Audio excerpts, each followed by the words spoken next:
Bonjour tout le monde.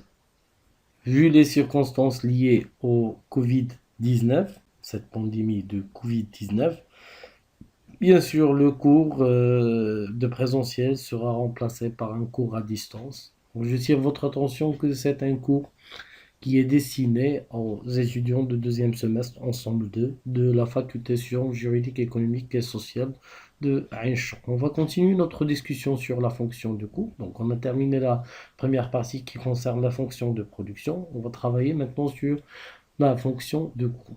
Déjà, on a fait la différence entre l'analyse à court terme et l'analyse à long terme. Donc, à l'analyse à court terme, généralement, on suppose que à court terme, ce n'est pas question de période, mais plutôt de stabilité, de structure d'investissement de l'entreprise. C'est pour cela l'analyse de courbes à court terme est différente de l'analyse des courbes de coûts à long terme. Avant de se lancer dans les coûts ou l'analyse des coûts à court terme, on doit parler un peu de coût total. Déjà, pour parler de coût total, on peut dire que c'est le coût, généralement, c'est le coût minimum nécessaire pour réaliser des différents niveaux de production. Elle est bien sûr une fonction de quantité de production. Donc la quantité, il est en fonction de la quantité produite. Il se compose de deux parties. Une partie de coût fixe qui est liée aux équipements, aux loyers de fonds de commerce, ainsi de suite, et une partie qui concerne les coûts variables qui sont liés à la matière première, à l'énergie et aux parties ouvriers, salaire des ouvriers. Bien sûr, cette partie coût variable, il se compose de deux parties. Une partie qui est coût variable proportionnel et une autre partie qui est les coûts variables non proportionnels. Bien sûr, on dit ce qualificatif de proportionnel parce que ces coûts sont proportionnels à la quantité produite. Si on prend l'exemple de la matière première ou de l'énergie, donc il y a une certaine proportionnalité entre l'input et l'output. Mais pour les coûts variables non proportionnels et qui concernent surtout la partie salaire des ouvriers, on sait que elle est liée plutôt avec la productivité des ouvriers. Donc on ne peut pas parler de cette proportionnalité. Donc généralement le coût total il se présente sous cette forme, donc une somme entre les coûts fixes et les coûts variables, et aussi avec cette sommation coût fixe plus coût variable proportionnel plus coût variable non proportionnel. Et bien sûr, on a dit déjà que le coût total c'est une fonction de quantité produite. Maintenant, concernant, si on prend un exemple de coût total, donc vous pouvez voir ici dans le tableau la variation de quantité produite, désolé, la variation de quantité produite, et aussi ici on a le coût fixe, elle est stable, parce qu'on parle de l'analyse de court terme, donc il n'y a pas un changement de structure d'investissement, et ici on a le coût variable, bien sûr. Ici, on peut trouver la partie proportionnelle et la partie non proportionnelle. Donc déjà, le coût total, donc on peut voir que le coût total, c'est la somme de coûts fixes plus le coût variable. Maintenant, si on veut analyser l'allure de coût fixe, bien sûr, le coût fixe, il est constant puisqu'on parle de court terme. Donc, et là, c'est une droite horizontale, puisque la structure de l'investissement de l'entreprise, elle est stable pour le court terme. Pour la partie coût variable qui concerne la coût variable proportionnel, il est proportionnel à la quantité produite. Donc, tout en augmentant l'input, que ce soit l'énergie ou la matière première, il y aura une augmentation de la quantité. C'est pour cela qu'on trouve une droite sous forme d'une fonction linéaire croissante, parce que tout en augmentant ces coûts, il y aura une augmentation de la quantité produite. Pour les coûts variables non proportionnels, si on est dans le cadre de l'analyse à court terme, dans ce cas-là, on peut trouver cette allure croissante de coûts variables non proportionnels, mais si on fait l'analyse à long terme, bien sûr, il y aura une partie où on a une décroissance et une partie où on a une croissance, puisqu'il y a une forte liaison entre les coûts et la productivité concernant cette partie qui concerne les coûts variables non proportionnels. Maintenant, la courbe de coût total, donc si la somme entre le coût variable et le coût fixe. Maintenant, le coût moyen, donc on dit le coût moyen ou le coût unitaire, bien sûr, c'est le coût de chaque unité produite. C'est le rapport entre le coût total sur la quantité produite. Pour savoir, c'est la dépense par unité produite. Maintenant, si on prend le coût moyen, donc c'est en fonction toujours de quantité produite, il se compose aussi de deux parties, puisque le coût total, il se compose de coût fixe et coût variable. La même chose pour le coût moyen. Donc l'expression de coût moyen, c'est le coût fixe moyen plus le coût variable moyen. Si on prend l'exemple, donc on a ici les quantités produites. Le coût est stable, le coût fixe est stable. On a une variation de coût variable. Vous pouvez voir ici que le coût total, c'est la somme de coûts fixes plus les coûts variables. 100 plus 0, c'est 100. 100 plus 20, c'est 120. Ainsi de suite. Donc le coût fixe moyen, on ne peut pas le calculer dans une quantité 0, puisque le coût fixe sur 0, c'est une fonction, une forme indéterminée. Donc pour le coût fixe moyen ici, c'est 100 c'est le coût fixe sur la quantité produite. La même chose ici, coût fixe c'est 100 sur 2, c'est 50. Pour les coûts variables, la même chose, c'est le coût variable sur la quantité produite. Donc tout simplement 20 sur 1, c'est 20, c'est les coûts variables moyens. Maintenant pour calculer le coût moyen, on a deux méthodes. Soit c'est la somme entre le coût fixe moyen et le coût variable moyen, ou bien tout simplement c'est le coût total sur la quantité produite.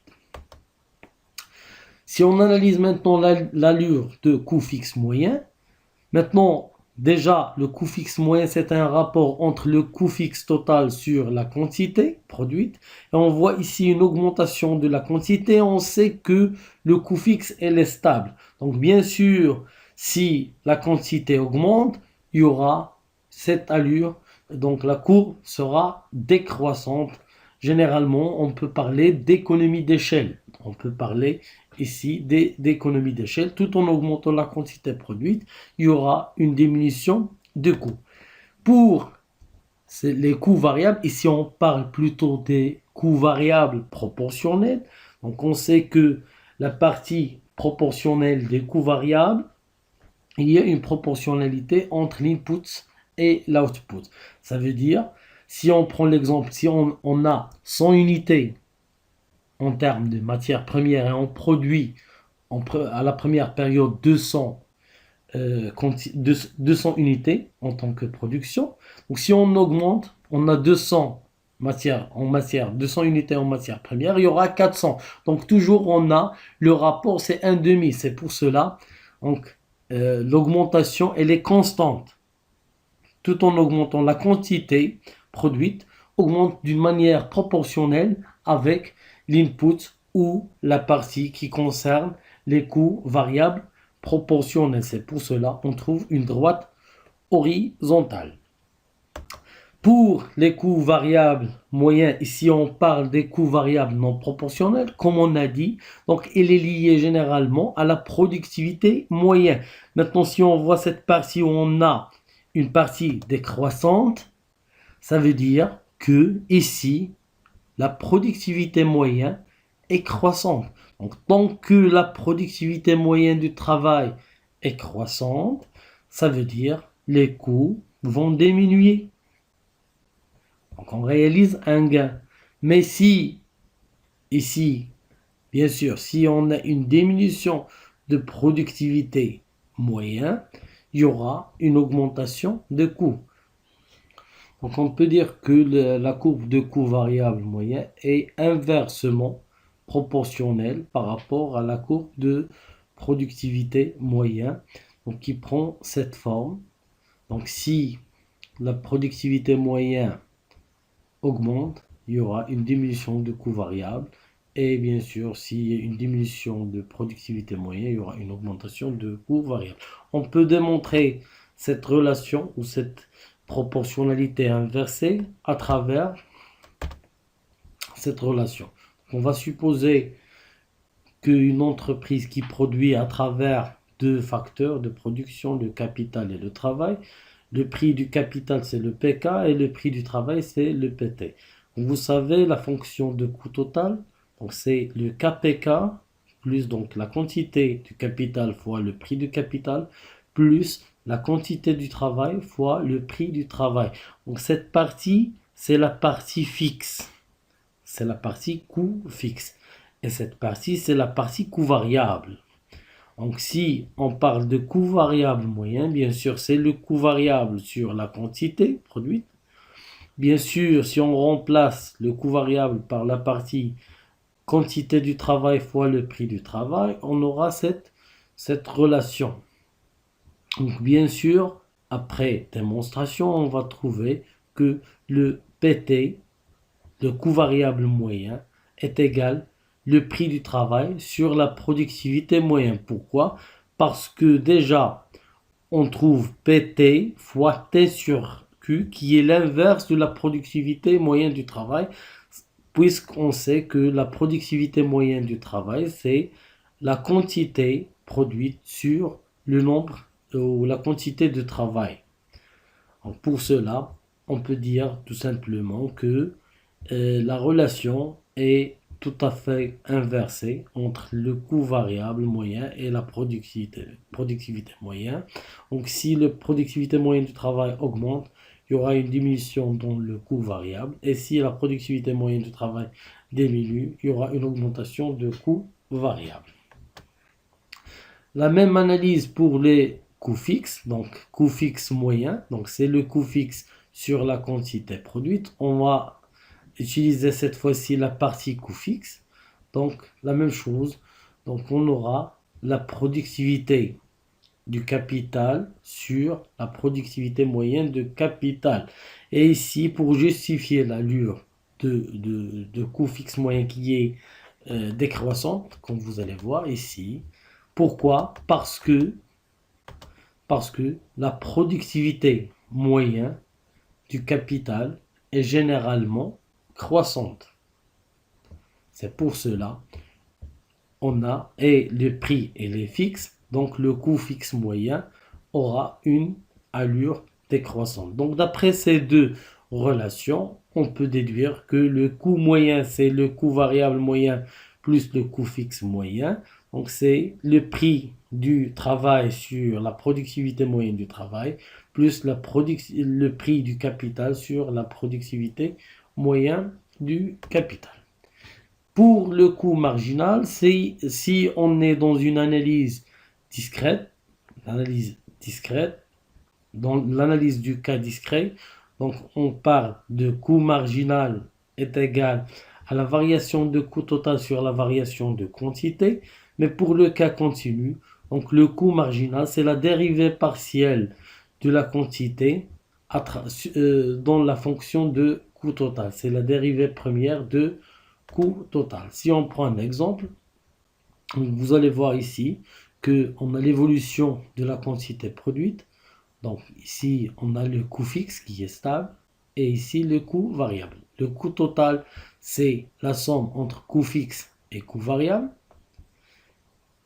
Vous pouvez voir, donc 100 plus 20, c'est 120, 100 plus 30, c'est 130.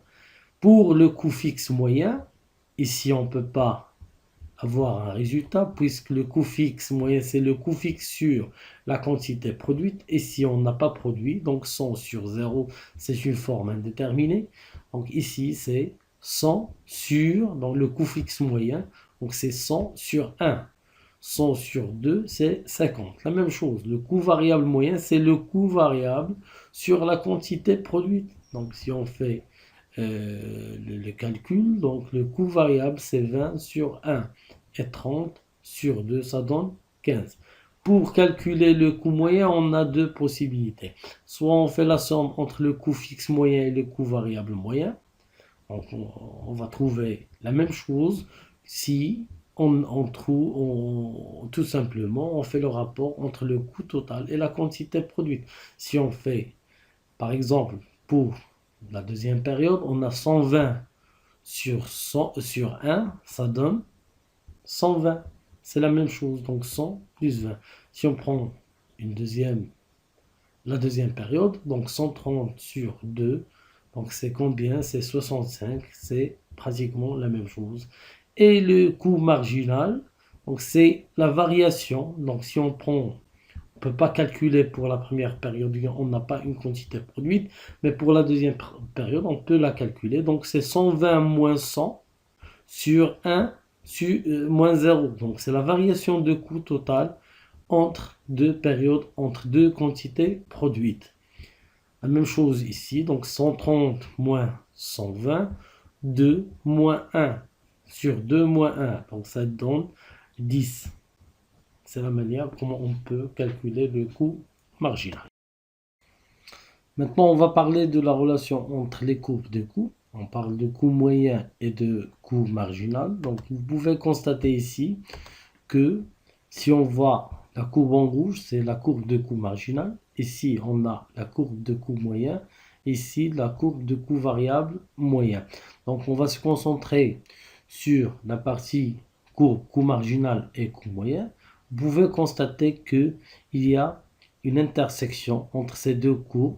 Donc, cette intersection, il coïncide avec le minimum, le point où on a le minimum de coût moyen. Donc, si on veut démontrer ça d'une manière algébrique, on peut dire que le coût moyen, déjà, c'est le coût total sur la quantité produite. Bien sûr, la dérivée, donc on a dérivée pour avoir un minimum, donc la dérivée va être nulle.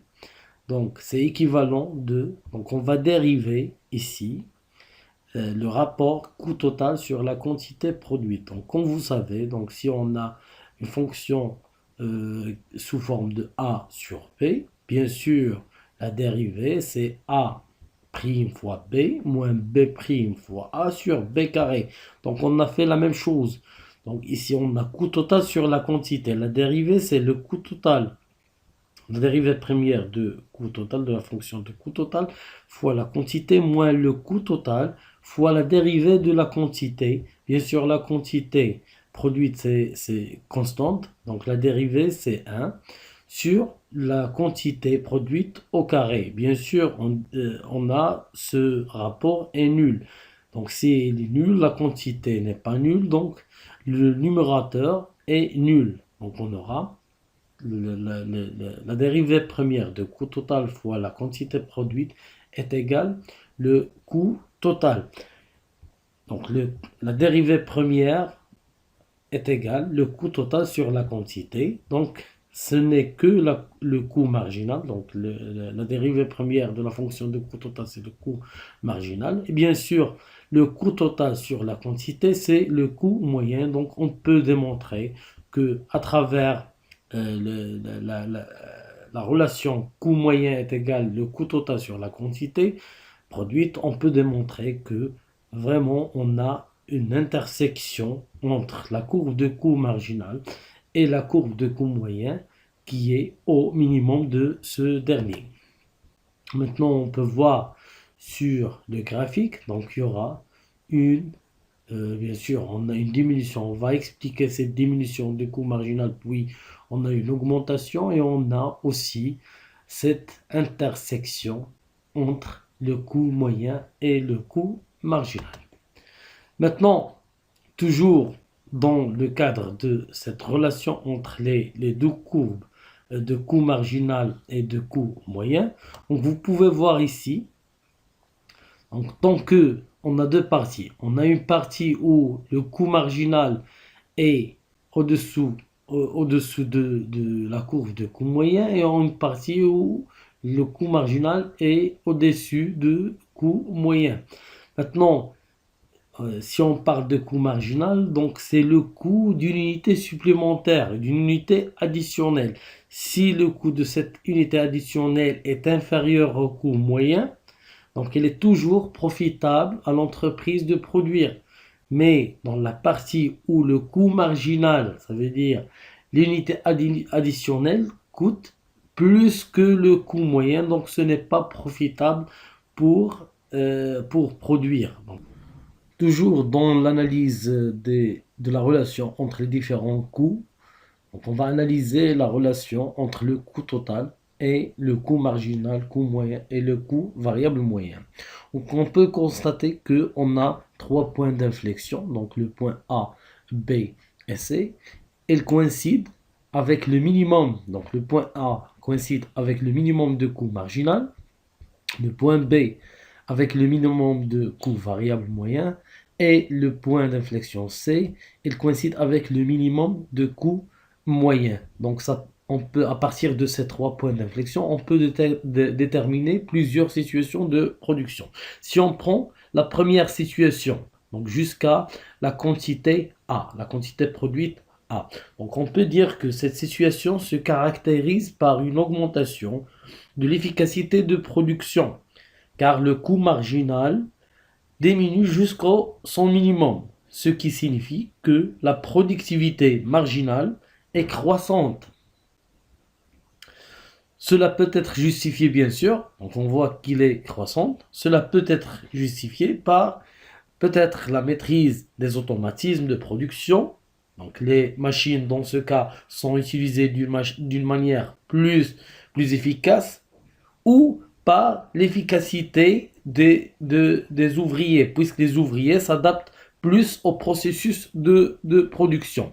Concernant cette partie, donc à partir de la quantité produite QA jusqu'à QC, donc on peut dire que cette situation se caractérise par une baisse des coûts, donc on parle ici des coûts moyens et on parle de coûts variables moyens. Donc cette zone est une zone, on peut le qualifier d'une zone d'économie d'échelle, car l'augmentation de la quantité produite permet d'avoir des gains ou une baisse des coûts en termes unitaires, des coûts unitaires.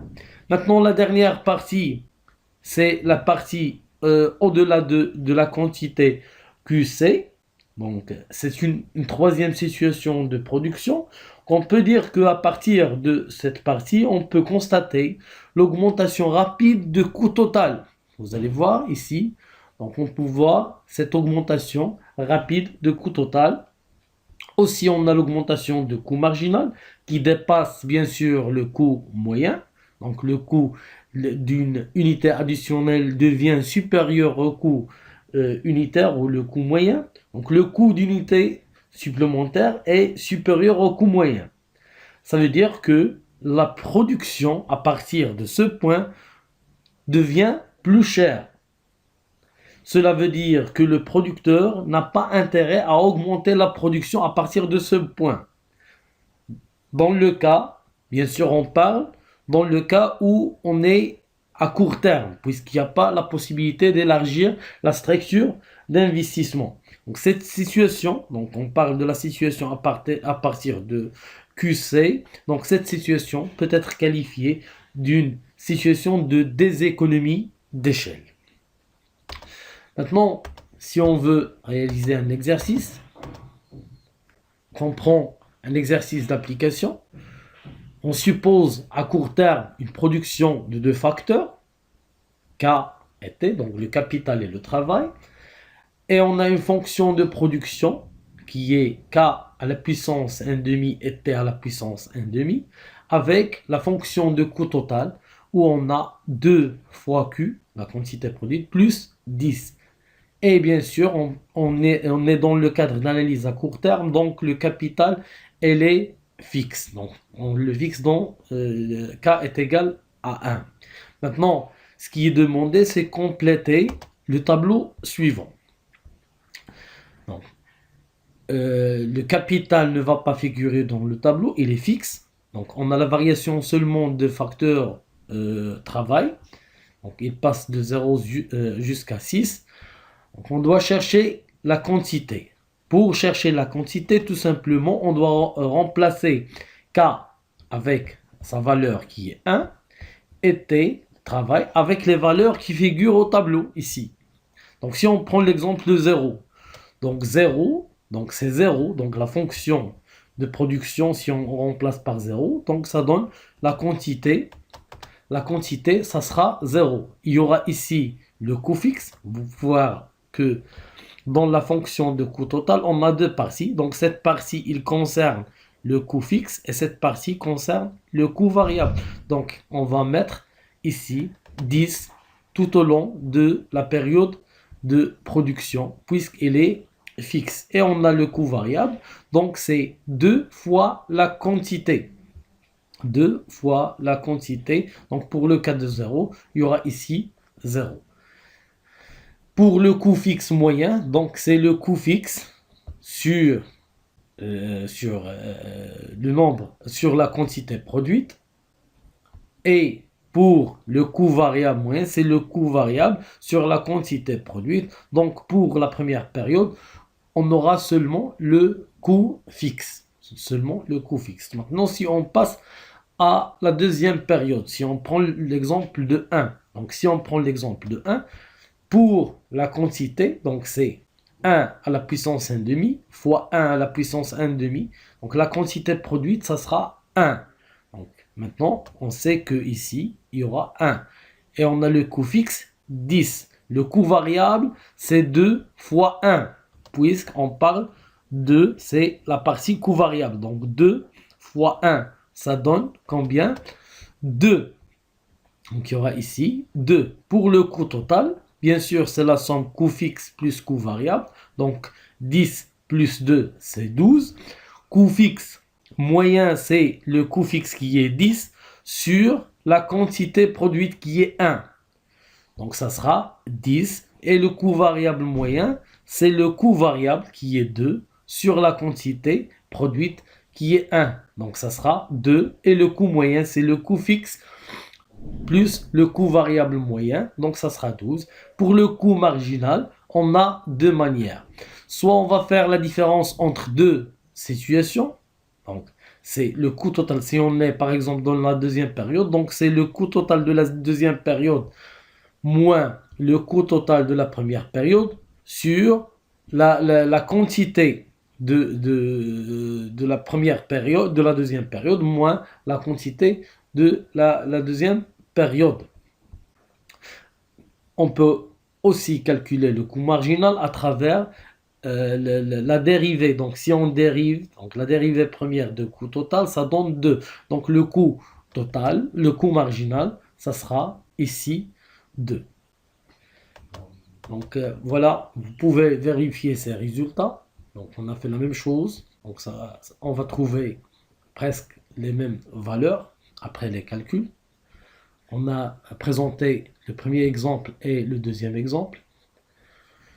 Maintenant, donc si on remplace seulement dans la fonction de production pour voir la quantité de quantité produite, puis on peut calculer tout simplement le coût variable, le coût fixe et les stables. Donc on peut calculer le coût variable et après on va calculer le coût total.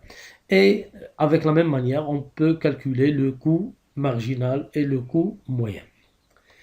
Un deuxième exercice. Maintenant, sachant que le coût total d'une production à deux facteurs, on parle de capital et travail, se présente sous forme de la fonction de coût total suivante. Donc on peut déduire trois parties dans cette fonction de coût total. La première partie, c'est cette polynôme de degré 3. Donc, il présente les coûts variables non proportionnels. Déjà, avant de parler de la partie non proportionnelle, tout simplement, on a la partie. Cette partie, il concerne le coût variable. Et cette partie, il concerne les coûts fixes. Pour les coûts variables, on a deux parties. La partie linéaire, c'est les coûts variables proportionnels. Et la partie où on a polynôme de degré 3, c'est la partie non proportionnelle qu'on a déjà expliqué. Donc les coûts variables proportionnels, ils concernent l'input, à savoir l'énergie et la matière première. Et pour la partie non proportionnelle, généralement, elle est destinée pour calculer le facteur travail. Et ici, on a l'investissement de départ, donc c'est le coût fixe. Donc, ce qui est demandé, c'est de compléter le tableau ci-dessus à partir de cette fonction de coût.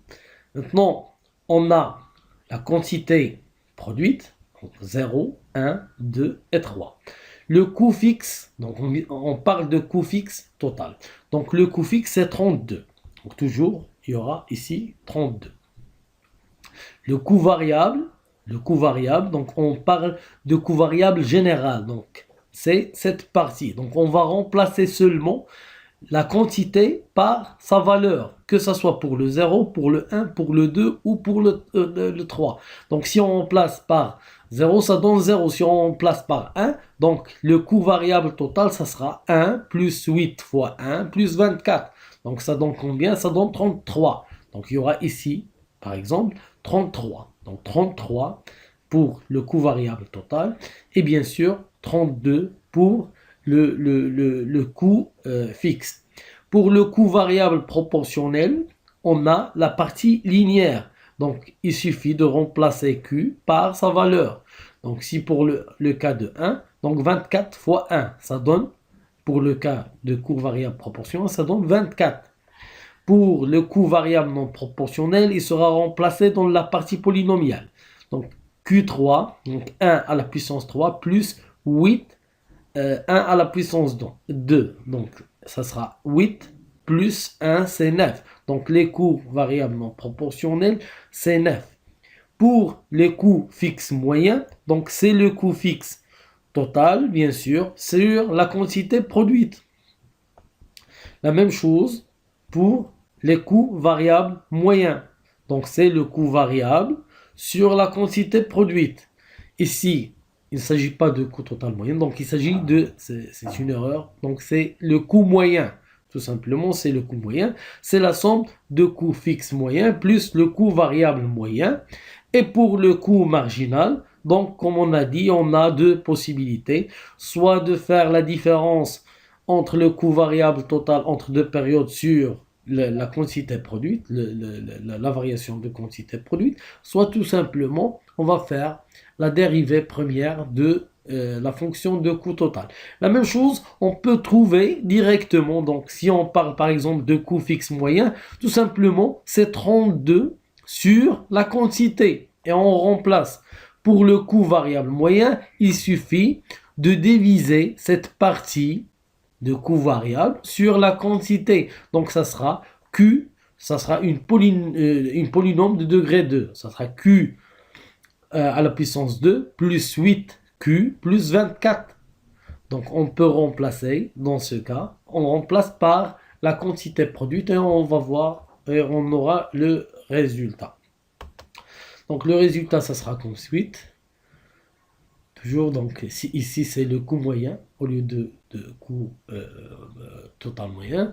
Donc le coût fixe c'est 32, coût variable c'est le Q à la puissance 3 plus 8 carré plus 24. Donc c'est pratiquement la même chose qu'on a dit. Troisième exercice d'application. Donc on suppose une entreprise avec une fonction de production K à la puissance 1,5 T à la puissance 1,5 et les prix des inputs, bien sûr capital et travail, c'est une unité monétaire pour le capital et pour le travail. Et les coûts fixes, c'est 4. Maintenant, on cherche le coût minimum pour produire 16 unités d'output. Ça veut dire 16 unités. La quantité produite, 16 unités. Donc, c'est un programme de maximisation. Donc, on maximise le maximum de production, c'est 16 unités, sous une contrainte de coût. La contrainte de coût, c'est le prix des facteurs de production. Donc, on doit trouver la combinaison qui permet d'avoir les 16 unités de production avec les 16 unités et il sera remplacé dans la fonction de coût pour trouver ce coût minimum. Donc, si on prend la présentation de ce programme de maximisation, donc la fonction objective, c'est la fonction de production et c'est la fonction de contrainte. Donc, on va maximiser la production sous cette contrainte, d'une contrainte de coût. Donc Lagrange, le multiplicateur de Lagrange, ça sera représenté comme suit. Ici, c'est la contrainte, c'est le KPK plus TPT plus les coûts fixes, plus lambda. Ici, c'est le maximum de production, moins la fonction de production. Si on dérive, donc on va réaliser la dérivée partielle par rapport à K. Donc on aura 1 moins lambda sur 2 K moins 1 demi à la puissance moins 1 demi T à la puissance 1 demi. Comme vous savez pourquoi on a K à la puissance moins 1 demi. Si on prend par exemple, on a A à la puissance N. La dérivée, ça sera N. Donc A à la puissance N. Si on fait la dérivée, donc c'est N A à la puissance n-1. C'est la même chose. Donc ici, on dérive par rapport à K. Donc ça sera 1 demi fois K, 1 demi moins 1. Ça sera moins 1 demi. C'est pour cela qu'on voit le signe négatif ici. La même chose pour la dérivée partielle par rapport à T. C'est la même chose puisqu'on dérive T. Donc ça sera 1 demi fois T, 1 demi, moins 1. Ça sera moins 1 demi pour trouver cette situation. Et bien sûr, si on dérive par rapport à lambda, on va trouver ici, donc 16, c'est le niveau maximum de production, moins la fonction de production. À partir de 1 et 2 des deux résultats, on peut trouver que T est égal à K. Donc T est égal à K. Si on remplace, on va trouver que K est égal T est égal 16. On va remplacer on va remplacer dans la troisième fonction qui concerne la dérivée partielle du lambda. Donc on a déjà T est égal K. Donc si on remplace ici K par T ou bien T par K, ce sera la même chose. On va trouver K est égal T est égal 16. Donc c'est la combinaison optimale. Donc si on a cette combinaison qui permet d'avoir un maximum de production 16 sous une contrainte de coût, donc ce coût minimal, donc ça sera, on va trouver ce coût à travers l'équation suivante. Donc on a déjà le coût total minimum, c'est KPK plus TPT plus coût fixe. PK c'est 1, le prix du capital c'est 1, le prix du travail c'est 1, et on a ici la quantité du capital et la quantité du travail qui permet d'avoir le maximum de production. Ça sera 16 plus 4, donc le coût total minimum c'est 36 unités. Donc je vous remercie pour votre attention et pour la séance prochaine, Inch'Allah.